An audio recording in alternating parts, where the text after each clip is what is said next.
नमस्कार प्यारे बच्चों। बेटा आज हम अपनी करने जा रहे हैं डीओई की वर्कशीट 31 जो आपके चैप्टर जय प्रक्रम से है। और बेटा आज हम करेंगे एक practice exercise. Right, first question भी है जो है हमारा वो है प्रकाश संश्लेषण जिस कोशिकांग में होता है वह कौन सा होता है। प्रकाश संश्लेषण कहाँ पे होता है? क्लोरोप्लास्ट में। बच्चे पाचन प्रक्रिया में ट्रिप्सिन एंजाइम की क्या भूमिका होती है? बेटा ट्रिप्सिन जो होता है वो आपका अग्नाशय जिसको हम पैंक्रियास कहते हैं वहाँ से रिलीज होता है और यह है छोटी आंत में जहाँ पे यह आपका प्रोटीन का पूर्णतः डाइजेशन करता है, पूर्णतः पाचन करता है। किसका? प्रोटीन का पाचन करता है। कौन? Trypsin enzyme. ठीक है। श्वसन क्रिया में एटीपी किस प्रकार बनता है? ठीक है बेटा, श्वसन क्रिया कहाँ पे होती है? आपकी माइटोकॉन्ड्रिया में। जो कोशिका के अंदर जो आपकी श्वसन क्रिया है उसमें माइटोकॉन्ड्रिया के अंदर होती है। और बेटा एडीपी जिसको हम एडिनोसिन डाइफॉस्फेट, इसको बेटा हिंदी में भी यही कहते हैं।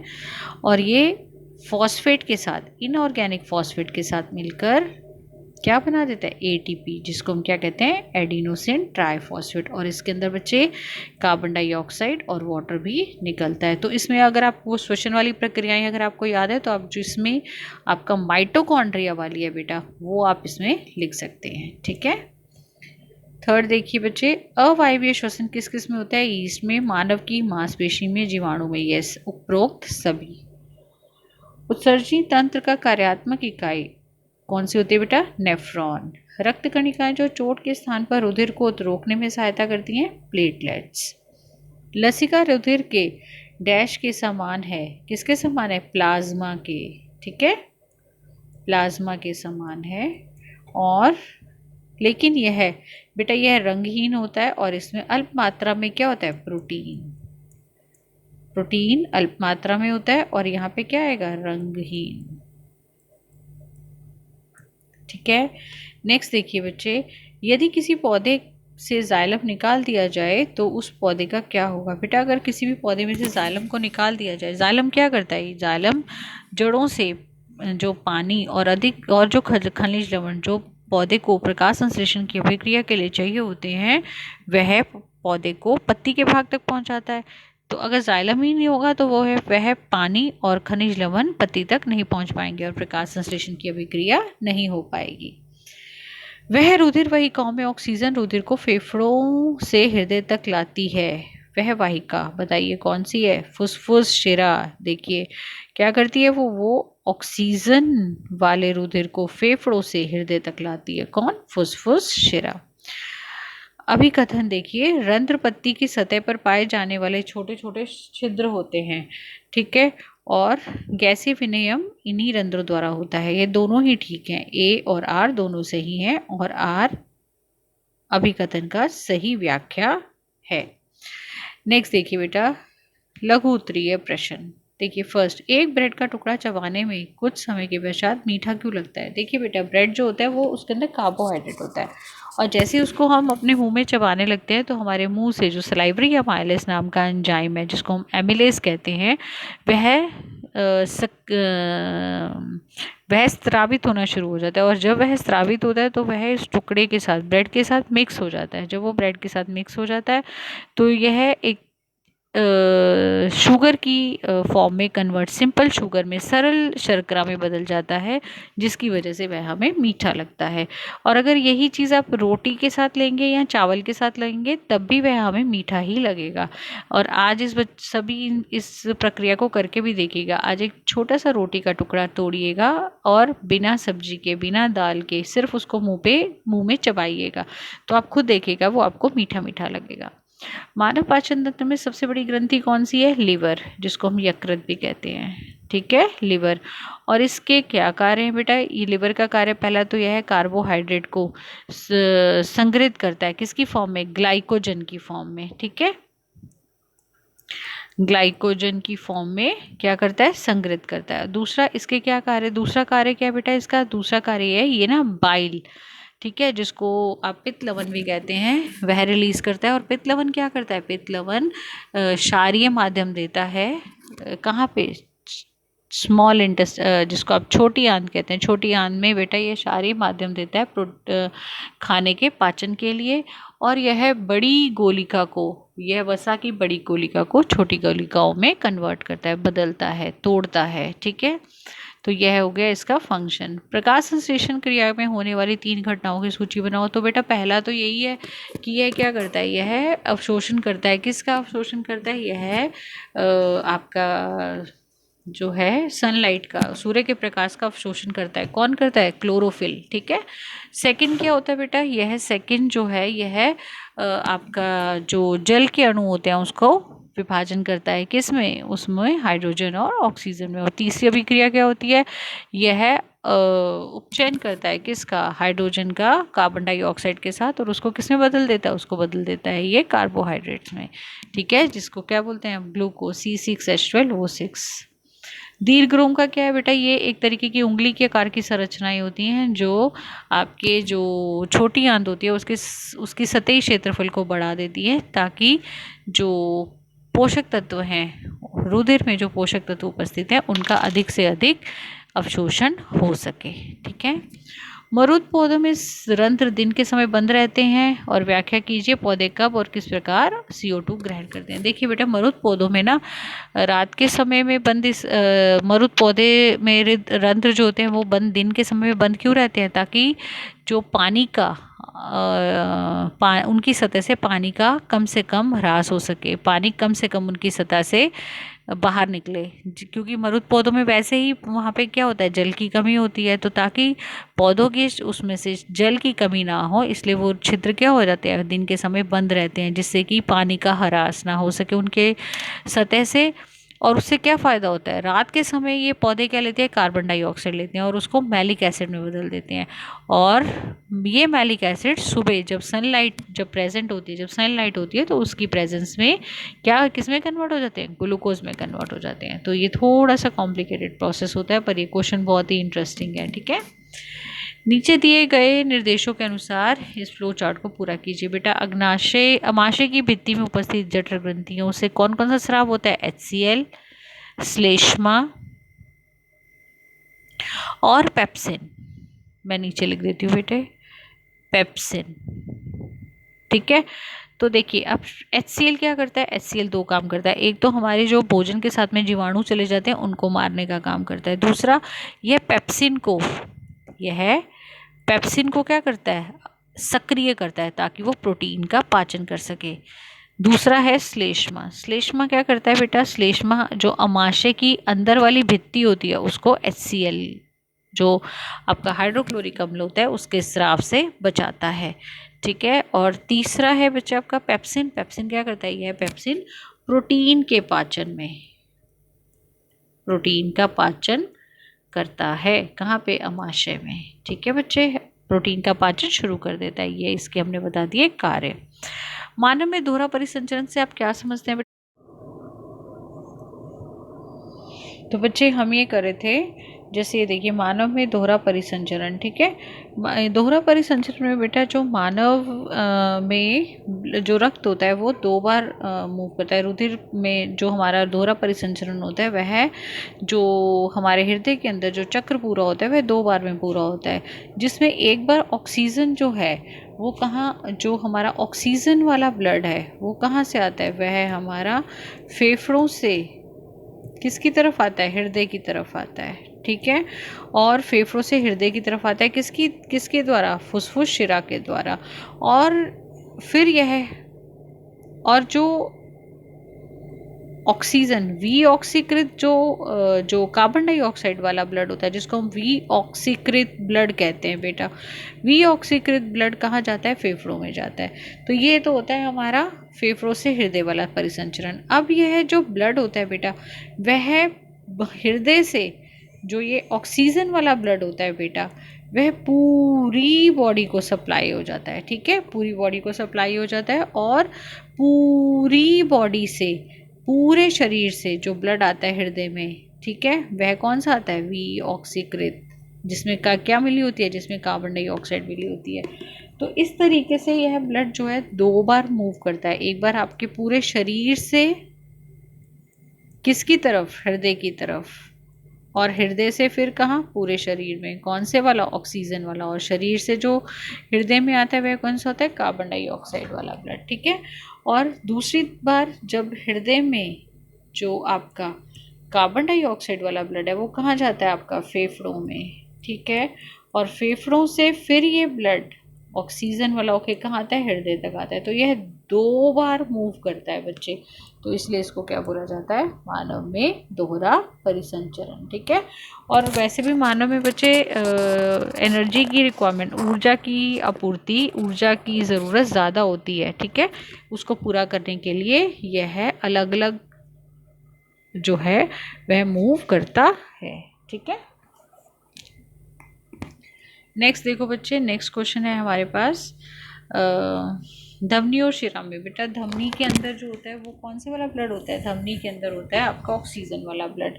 शिरा के अंदर कौन सा होता है, शिरा के अंदर होता है कार्बन डाइऑक्साइड वाला ब्लड। ठीक है। और धमनी जो होती है वो आपकी जिसकी जो भित्ति होती है वो थोड़ी मोटी होती है, क्योंकि उसके अंदर रक्त का जो दाब होता है वो ज़्यादा होता है, जबकि शिरा जो होती है पतली होती है। ठीक है। और शिरा के अंदर जो होते हैं वॉल्व होते हैं, धमनी में नहीं होते हैं। और ये आपका जो आपकी वर्कशीट है 28 वर्कशीट है बेटा, इसमें ये पूरा आपको बताया गया है।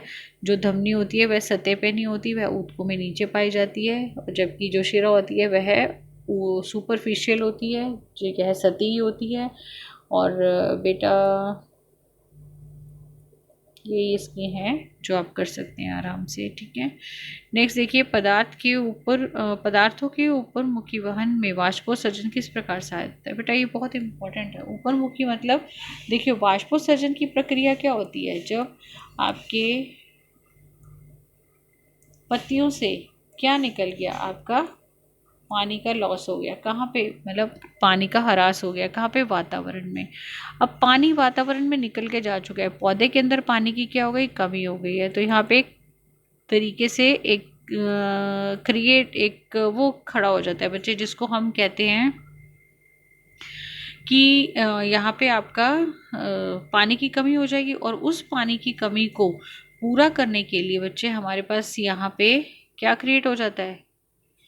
देखिए अभी आप इसको इस तरीके से समझ सकते हैं कि यहाँ पे हमारे पास विनियम, जो विनियम मतलब यहाँ पे हमारे पास में जल का अवशोषण, फिर उसके बाद यहाँ पे क्योंकि पानी की कमी हो गई उसकी पूर्ति करने के लिए यहाँ पे जो आपका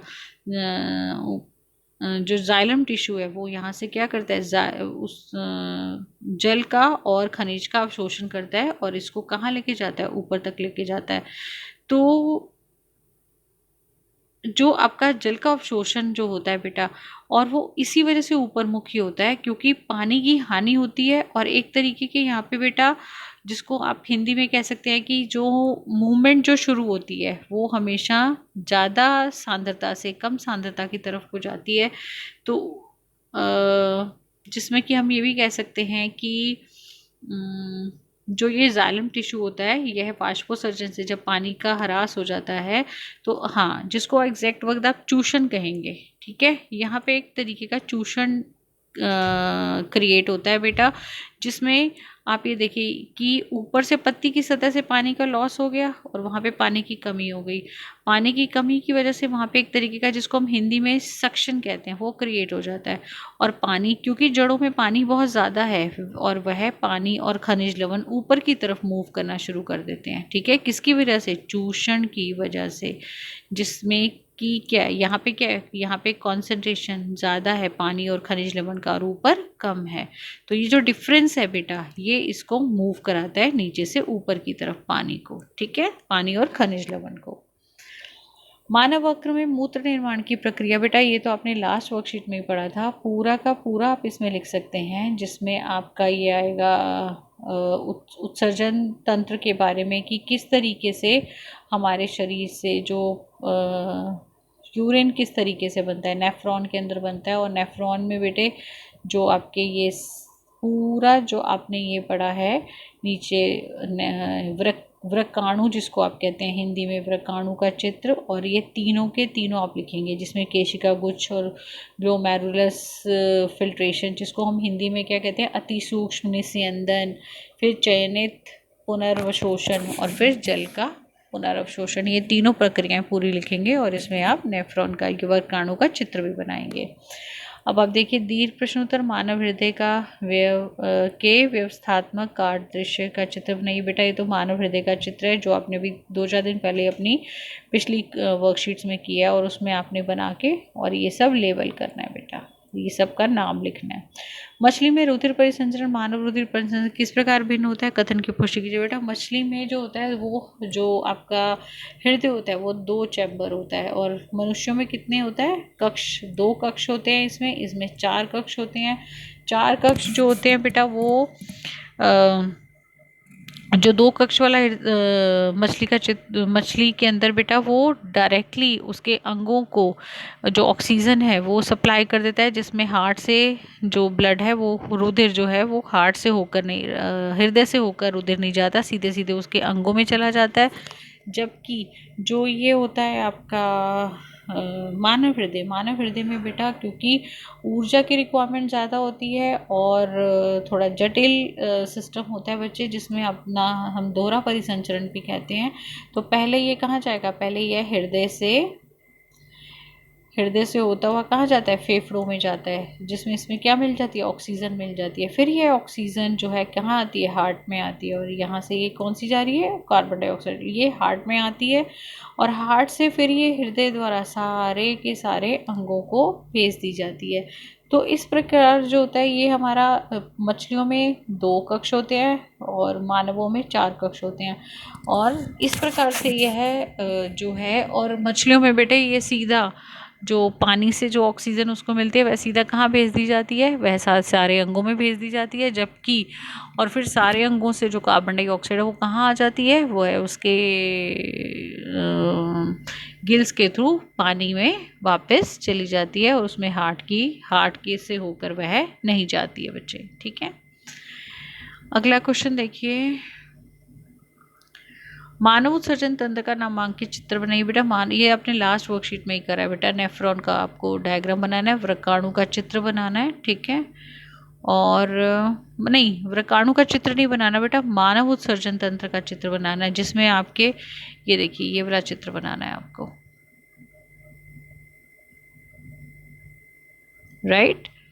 यहाँ से आपका यूरिनरी ब्लैडर, ये वाला चित्र बनाना है बेटा आपको, जिसमें आपके दोनों क्या आएंगी, दोनों वृक्क आएंगे, और मूत्रवाहिका आएगी, और ये आपका आएगा उसमें मूत्राशय आएगा और मूत्रमार्ग आएगा। अब उसे उनका आपको फंक्शन भी लिखना है। तो व्रकाणु का क्या फंक्शन होता है बेटा, रुधिर का क्या करता है, फिल्ट्रेशन करता है उसको, रुधिर का क्या करता है, जो आपका किडनी होती है वो क्या करता है, उसमें से यूरिया और यूरिक अम्ल को छानकर बाहर करता है। सेकंड मूत्रवाहिनी जो होती है बच्चे, वह मूत्र का क्या करती है, किडनी से उसको ले जाकर और कहाँ लेके जाती है, किडनी से लेके जाती है बच्चे कहाँ पर, आपके मूत्राशय तक लेके जाती है उसको। क्लियर है, ये देखिए ये उसका डायग्राम आप बना सकते हैं इससे। तो ये यहाँ से ये मूत्रवाहिनी है, ये इसको लेके कहाँ तक ला रही है, मूत्राशय तक लेके आ रही है, ठीक है। और मूत्राशय उसको कुछ टाइम के लिए स्टोर करता है, संग्रहण करता है, और मूत्रमार्ग से यूरिन बाहर आ जाता है, ठीक है। नेक्स्ट देखिए बेटा, जलीय जीवों और स्थलीय जीवों में सांस लेने की दरों में अंतर क्या होता है। बेटा जलीय जीवों और स्थलीय जीवों में सांस लेने की दर में यह अंतर होता है बेटा, जल में ऑक्सीजन बहुत ही कम मात्रा में उपस्थित होती है, जबकि स्थल में जो वातावरण में ऑक्सीजन बहुत ज़्यादा अमाउंट में प्रेजेंट है। इस वजह से जो जलीय जीव होते हैं उनको बार बार उनकी श्वसन दर अधिक होती है, क्योंकि उनको बार बार ऑक्सीजन की रिक्वायरमेंट को पूरा करने के लिए श्वसन दर उनकी क्या होती है, ज़्यादा होती है, क्योंकि पानी के अंदर ऑक्सीजन क्या होती है, बहुत ही कम होती है। तो बेटे ये थी आज की आपकी वर्कशीट, उम्मीद करती हूँ आपको समझ आई होगी, और अगर सच में समझ में अच्छे से आई है तो फटाफट से अपनी वर्कशीट कंप्लीट करिए। वीडियो को लाइक करो, शेयर करो अपने फ्रेंड्स के साथ और चैनल को सब्सक्राइब करो। थैंक यू बच्चे, टेक केयर।